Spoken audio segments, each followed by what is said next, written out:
Important definition को बताने जा रहा हूं। देखो ट्रायंगल एक ऐसी टॉपिक है ना, अगर आपने उसकी इंपॉर्टेंट डिफिनेशन और प्रॉपर्टी को अच्छी तरह समझ लिया तो समझो ट्रायंगल से रिलेटेड सारे थ्योरम को आपने अच्छी तरह समझ लिया। अगर ट्रायंगल से रिलेटेड सारे थ्योरम को आपने अच्छी तरह से समझ लिया तो ट्रायंगल से रिलेटेड किसी भी प्रकार का कितना ही डिफिकल्ट सवाल एग्जाम में क्यों नहीं आ जाए, आप उसको सॉल्व करके ही आओगे। तो चलो मैं आपको ट्रायंगल से रिलेटेड डिफिनेशन बताने जा रहा हूं। सबसे पहले आपको बताता हूं मैं ट्रायंगल से रिलेटेड अल्टीट्यूड। अल्टीट्यूड क्या होती है? अल्टीट्यूड का मतलब क्या होती है? उसको हाइट बोलते हैं, यानी ट्रायंगल के हाइट को ही अल्टीट्यूड बोलते हैं। तो देखो ये ट्रायंगल है, ए बी सी एक ट्रायंगल है।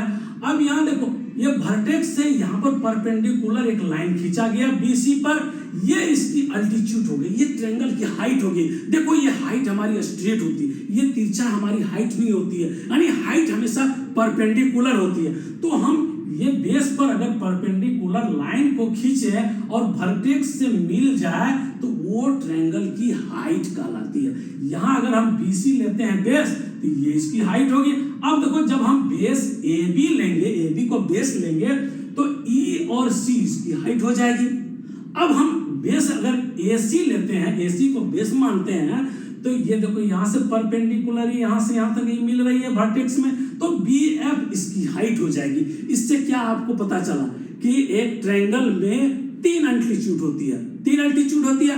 अब आपको जो दिया होगा उसी हिसाब से इसकी एरिया फाइंड करना। जैसे देखो एरिया आप निकालना है, अगर आपको ये बेस दिया हुआ बीसी तो बीसी इंटू ए बी लेना है। अगर बेस आपको दिया हुआ देखो ए बी बेस दिया हुआ ए बी तो ए बी इंटू सी लेना है। अगर बेस दिया हुआ ए सी, ये वाला आपको बेस दिया हुआ तो ए सी इंटू ये बी एफ, ये हाइट आपको लेना है। इस प्रकार से आपका ट्रायंगल का एरिया निकल जाएगा। तो अल्टीट्यूड के बारे में आपको समझ में आ चुकी है। अब हम आपको मीडियन के बारे में बताते हैं। तो मीडियन देखो क्या चीज होती है। ये देखो एक ट्रायंगल ए बी सी एक ट्रायंगल है।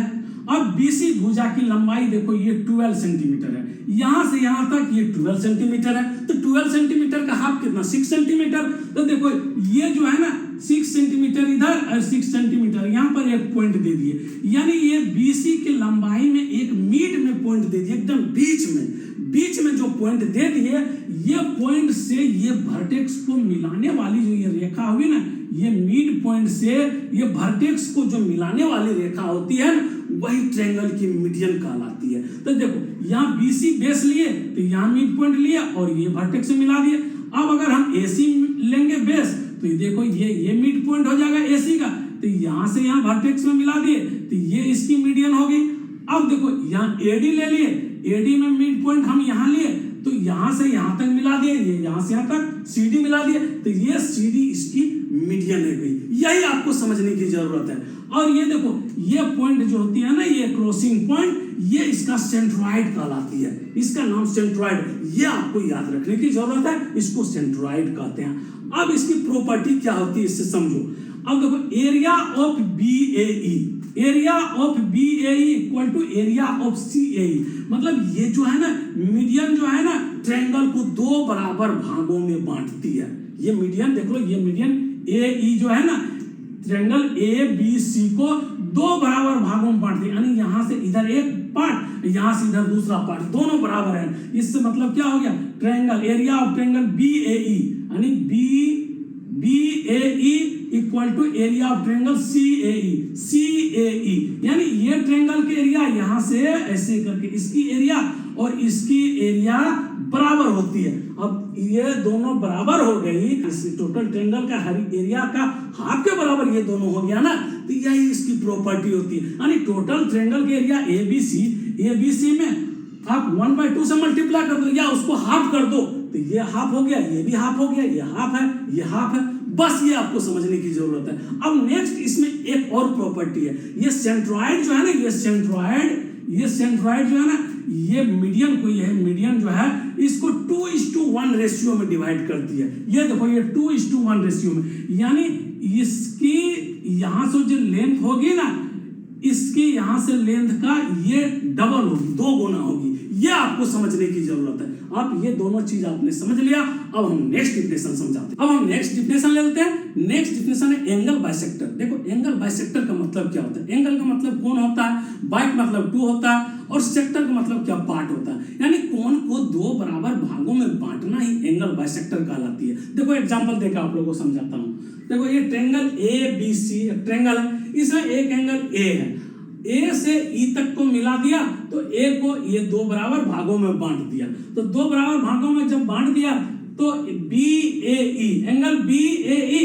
Equal to angle C A E हो जाएगा ना। देखो ये angle B A E equal to angle C A E, मतलब जब इसको दो बराबर भागों में बांट दिया तो ये वाला कोण और ये वाला कोण दोनों कोण बराबर हो गए, दो बराबर भागों में बांट रहा है, ये इसकी प्रॉपर्टी होती है। और देखो अब इसकी साइड को दो बराबर भागों में बांट भी सकती है, नहीं भी बांट सकती है, ये इसकी एंगल और त्रिभुज की साइड की लेंथ पे निर्भर करती है। तो देखो इसको यहां से यहां तक जब दो बराबर भागों में एक एंगल ए को बांटा ना, तो इसको देखो, इसको जो है ना दो भागों में बांटा, बी और सी को दो भागों में बांट दिया, लेकिन दोनों को बराबर बराबर भागों में नहीं बांटा।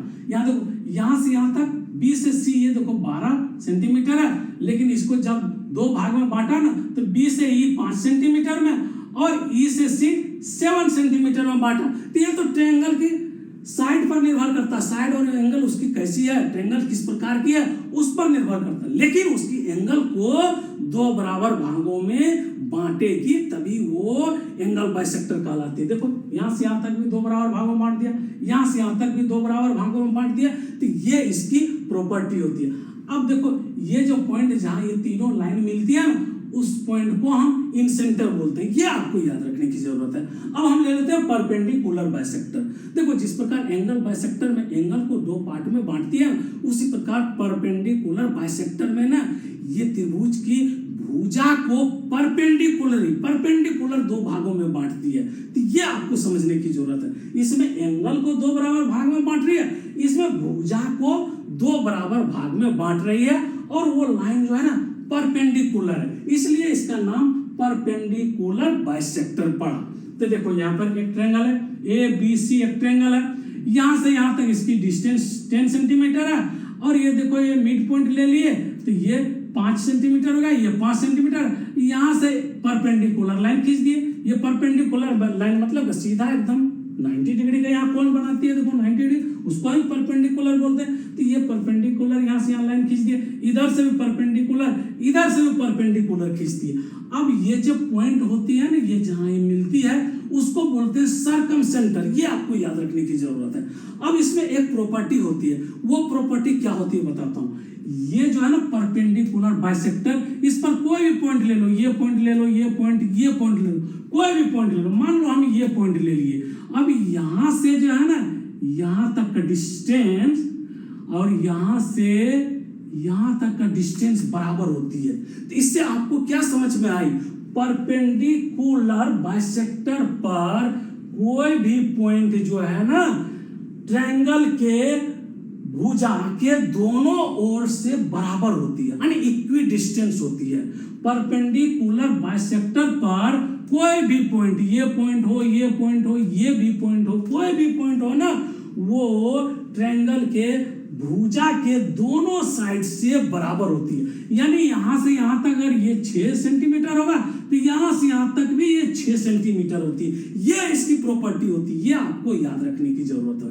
अब हम नेक्स्ट ले लेते हैं ऑर्थोसेंटर। देखो ऑर्थोसेंटर क्या होती है वो भी आपको मैं बताता हूँ। ये देखो ट्रायंगल ए बी सी एक ट्रायंगल है।